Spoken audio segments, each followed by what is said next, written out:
Hello friends, कैसे हैं आप सब। मैं उम्मीद करता हूं आप अच्छे होंगे। दोस्तों, आज हम लोग स्टडी करेंगे डाइजेस्टिव सिस्टम के बारे में, जिसको हिंदी में पाचन तंत्र कहा जाता है। अब पाचन मीन्स पाचन करने वाला और तंत्र मीन्स अंगों का समूह। पाचन जटिल भोज्य पदार्थों को का एंजाइम्स की सहायता से सरल पदार्थों में टूटना पाचन कहलाता है। और यह जटिल खाद्य पदार्थ है और इसका एंजाइम्स के उत्प्रेरक की उपस्थिति में सरल खाद्य पदार्थ में परिवर्तित हुआ है। भोज्य पदार्थों के बड़े बड़े अणु छोटे छोटे अणु में टूटकर ऊर्जा युक्त करते हैं या ऊर्जा मुक्त करते हैं। यह प्रक्रिया कैटाबॉलिक प्रक्रिया या इसको अपचयन प्रक्रिया कहते हैं। पाचन एक कैटाबॉलिक प्रक्रिया है। अब पाचन तंत्र की प्रक्रिया कैसे कैसे होती है, तो सबसे पहले इंगेशन होता है, जिसको हिंदी में अंतर्ग्रहण कहते हैं। डाइजेशन, इसको पाचन कहते हैं। एब्जॉर्प्शन और शोषण कहा जाता है। और एसिमिलेशन, मिलाना। और लास्ट में इसके बाद जो अपच भोजन होता है उसको उत्सर्जित कर देना, एक्सक्रीशन करना। तो पाचन की परिभाषा अगर हम देखें तो जटिल पदार्थों को, चाहे वो कार्बोहाइड्रेट हो, प्रोटीन हो या वसीय अम्ल हो, तो उसको सिंपलर में कन्वर्ट करना। कार्बोहाइड्रेट को सिंपलर में स्टार्च में पहले कन्वर्ट किया जाता है, फिर स्टार्च से ग्लूकोज में होता है। और प्रोटीन को अमीनो एसिड के रूप में, और जबकि फैट को या वसा को वसीय अम्ल और ग्लिसरॉल के रूप में। अब आगे दिया है पाचन तंत्र। तो पाचन तंत्र में एलिमेंट्री कैनाल होता है और पाचन ग्रंथियाँ होती हैं। एलिमेंट्री कैनाल हमारे मुख से शुरू होकर के हमारे गुदा द्वार तक का जो भाग होता है, इसको एलिमेंट्री कैनाल या इसको आहार प्रणाली कहते हैं या आहार तंत्र कहते हैं। इसकी लंबाई लगभग 9 मीटर होती है, यानी 33 फुट कहा जाता है। और यह मुख से शुरू होकर के हमारे गुदा तक जाता है। अब मुख में क्या होता है, दांत होती है और जीभ होती है। और दांत आप जानते हैं कि 4 प्रकार के होते हैं। कौन कौन से? इंसीजर, कैनाइन, प्रीमोलर और मोलर। और जो जीभ होती है, इससे क्या होता है कि लार निकलता है। और लार किसके द्वारा? सैलिवरी ग्लैंड्स के द्वारा निकलता है। भोजन नलिका, ओसोफेगस। फिर स्टमक होता है, स्टमक से क्या निकलता है? जठर या आमाशयिक ग्रंथि होती है, जिससे आमाशयिक रस निकलता है। छोटी आंत, जिसमें यकृत के द्वारा या अग्नाशयी ग्रंथि के द्वारा अग्नाशयी रस निकलता है। और बड़ी आंत अपशिष्ट पदार्थ, गुर्दा, यह उत्सर्जन का काम करता है। अब पहला मुख के बारे में हम लोग स्टडी करेंगे। तो मुख में टीथ पाया जाता है।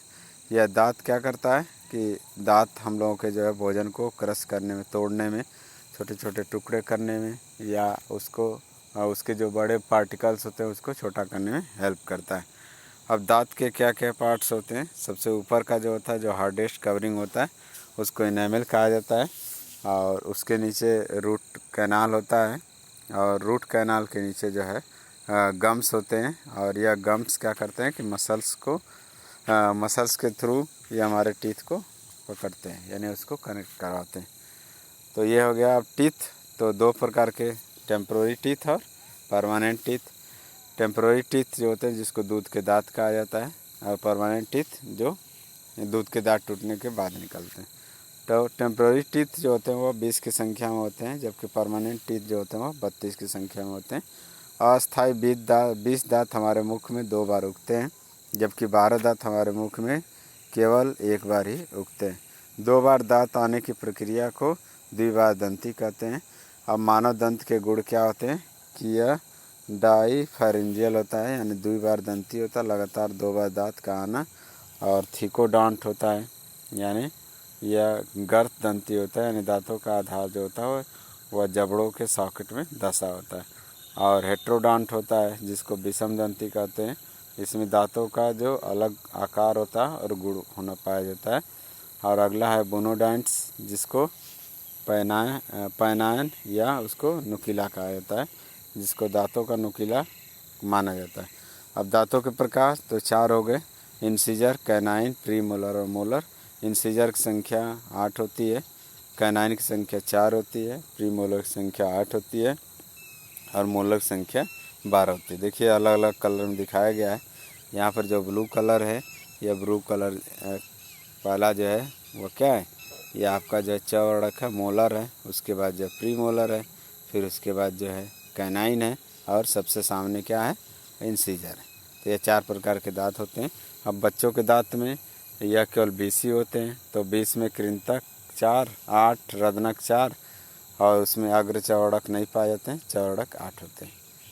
तो ये हो गया। अब विस्डम टीथ क्या होता है, या इसको अवकल दांत कहते हैं, यानी इसको अक्कल दांत इसलिए कहा जाता है क्योंकि यह एक 13 ईयर्स की एज के बाद ही निकलता है।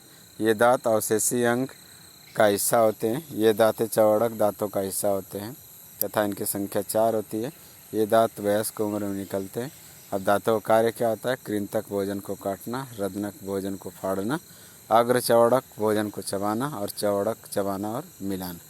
अब चिल्ड्रन टीथ का फार्मूला क्या होता है, यह 21/02/21/02 और 21/02/21/02, यानी 2 कृंतक, 1 रदनक और अग्र चौड़क 0 और चौड़क 0। जबकि एडल्ट का देखा जाए तो 21-23, 21-23, 21-23, 21-23 ये होते हैं, यानी 2 कृंतक, 2 रदनक और 2 अग्र चौड़क और 3 चौड़क। यानी प्रजातियों में दांतों की संख्या अगर देखा जाए तो कुत्ता में उसके बच्चे में 28 और उसके वयस्क में 42, और बिल्ली में बच्चा में 36, वयस्क में 30, मच्छर में 47, हाथी में 26, डॉल्फिन में 250 प्लस होता है। तो आज के लिए इतना ही। नेक्स्ट डे हम लोग फिर से स्टडी करें। Thank you.